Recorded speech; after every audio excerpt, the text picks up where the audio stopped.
एक महत्त्वाची बातमी, बुलढाणा जिल्ह्यातील 6 विधानसभा मतदारसंघात उमेदवार देणार असं तुपकरांनी म्हटलंय। कार्यकर्त्यांना कामाला लागा असे आदेशही तुपकरांकडून दिले गेले।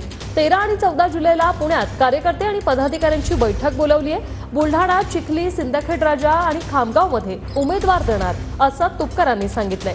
जळगाव, जामोद, मेहकरची ही जागा लढवणार असं तुपकर म्हणतात।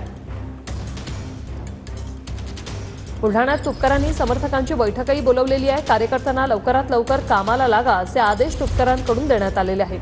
13 आणि 14 जुलैला पुण्यात कार्यकर्ते आणि पदाधिकाऱ्यांची बैठक बोलावण्यात आली। अतिशय महत्त्वाची बैठक आहे, कारण बुलढाणा, चिखली, सिंदखेडराजा आणि खामगावमध्ये उमेदवार देणार असं तुपकरांनी बोलून दाखवलंय।